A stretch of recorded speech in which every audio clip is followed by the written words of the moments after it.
లూకా సువార్త 15:20.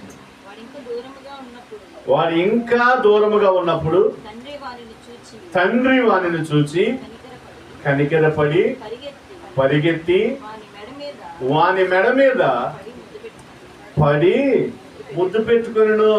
తప్పు చేసినోడు ఇంటికి రావాలంటే, తప్పు చేసినోడు మాట్లాడాలంటే మొహం చల్లదు అని తెలియదా? మొహం మార్చుకొని మొహం తిప్పుదా, దిక్కులంక చూస్తా, పైకి కిందకు చూసుకుంటా. ఇంకో మాట అంటారు, నేలముచ్చు మొహం అంటారు చూసావా, ఏదో చూసుకుంటూ వస్తాడు.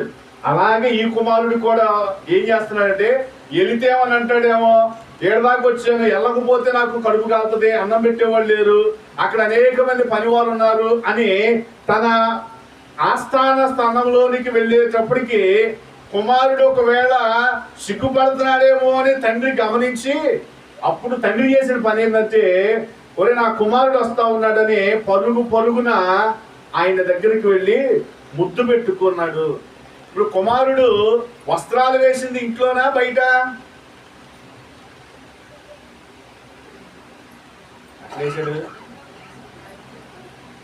జాగ్రత్తగా వచ్చిన మళ్ళీ ఒకసారి చదవండి. 20 వచ్చిన మళ్ళీ ఒకసారి చదవండి.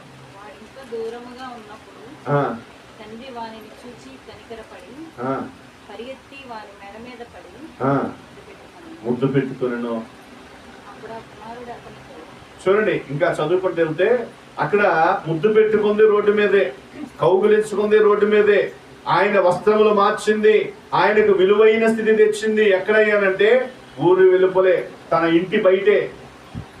విందు చేసింది సంఘం ఇంటిలో. కానీ ఈరోజు మనము రక్షించబడి సంఘములోనికి వచ్చిన తర్వాత, దేవుని యొక్క మార్పు చెంది సంఘములోనికి వచ్చిన తర్వాత జరిగేటువంటి కార్యాలు ఏంటయ్యారంటే, ఆ ప్రతి విషయంలో కూడా దేవునికి లోబడేటువంటి స్థితి కనబడుతుంది. ఆయన ఆశ కలిగిన ప్రాణాన్ని తృప్తిపరుచినట్లుగా ఆయన బుద్ధి వచ్చి ఇంటికి వస్తుంటే తండ్రే పరిగెత్తుకుంటూ వస్తా ఉన్నాడు. అయ్యా నా కుమారుడు తప్పిపోయాడు, నా కుమారుడు విధేయుడయ్యాడు, నా కుమారుడు సరి చేసుకున్నాడు, నా దగ్గరకు వచ్చాడు అని ఆయన పరిగెత్తుకుంటూ వెళ్ళి ముద్దు పెట్టుకునేటువంటి సందర్భం కనబడతా ఉంది. ఈరోజు ప్రియమైన దేవుని వాళ్ళరా, మనం ఆ సందర్భాన్ని కనుక ఒకసారి జ్ఞాపకం చేసుకోగలిగితే, యేసుక్రీస్తు వారు ఆ కొండ దిగి వస్తున్నప్పుడు కుష్ఠిరోగి ఆయన దగ్గరకు వచ్చాడు.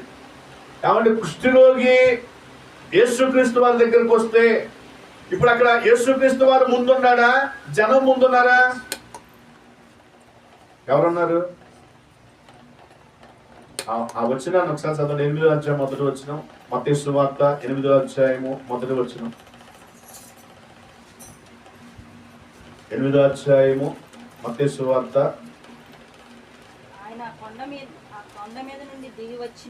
ఆ కొండ మీద నుండి దిగి వచ్చినప్పుడు బహుజన సమూహములు ఆయనను వెంబడించును. ఇప్పుడు ఆయన ముందున్నాడా, జనం ముందున్నారా?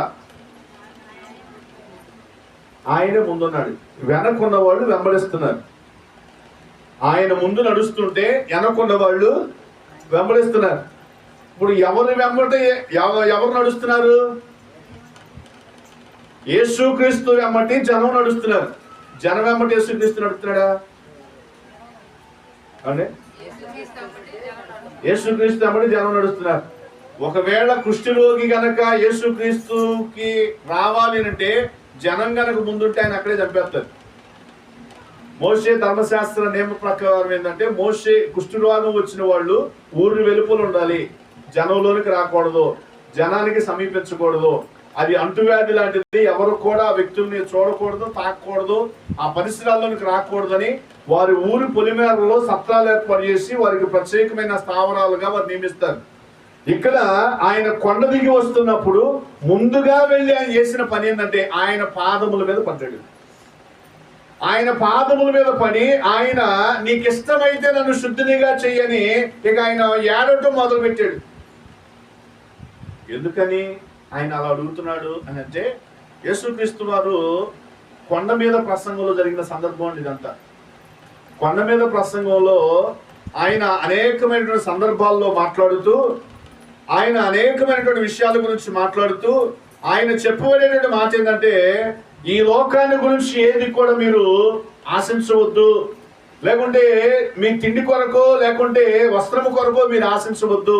ఈ లోకము ఏది కూడా శాశ్వతం కాదు, అన్ని గతించిపోయాయి అని తన దేహాన్ని గురించి, తన సంపదల గురించి, తన స్థితిగతుల గురించి మాట్లాడినటువంటి సందర్భాన్ని ఆ ప్రస్తావన తీసుకొచ్చిన తర్వాత అక్కడ కుష్ఠరోగి ఆ మాటలు విని ఆ మాటల యందు లక్ష్యం ఉంచి ఆ కొండ దిగి వస్తున్నటువంటి యేసుక్రీస్తు వారికి ప్రాధేయపడినటువంటి సందర్భం కనబడతాం.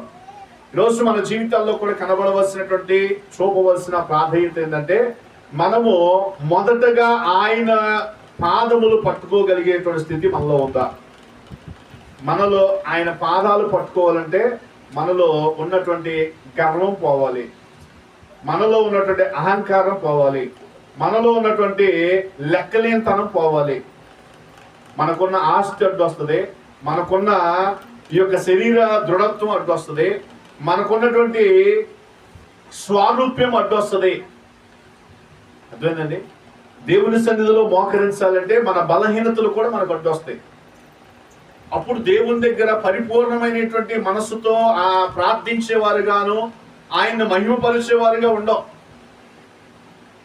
మనకి ఇక కింద కూర్చోవాలన్నా లేకుంటే పక్కన ఏదైనా చేయాలన్నా కానీ మన మనస్సు ఎక్కడ ఉంటుందంటే, అయ్యో నాకు బాగాదిగా, నేను ఎక్కడ కూర్చుంటాలే అనేటువంటి మనస్సు వస్తుంది. కానీ నువ్వు ఎక్కడున్నావు? నువ్వు దేవుని సన్నిధిలో ఉన్నావనే భయం రాట్లా, దేవుని సన్నిధిలో ఉన్నానటువంటి జాగ్రత్త మన జీవితాల్లో రాట్లా, దేవుని సన్నిధిలో ఉన్నాం కాబట్టి మనము తగ్గాలి అనేటువంటి స్థితి రాట్లా. నేను పదే పదే చెప్తాను, వృద్ధాప్య స్థితిలో ఉండి నడవలేక ఇబ్బందికరమైన పరిస్థితిలో ఉండి కూర్చుంటే లెగవలేమనేటువంటి వాళ్ళైతే ఇబ్బంది లేదు. అదేనండి, నేను నీకే కాదక్క, ఎవరు అందరికీ అదే చెబుతున్నా, నాకు నేను కూడా ప్రశ్నించుకున్నాను. అదేనా? అది ఎందుకంటే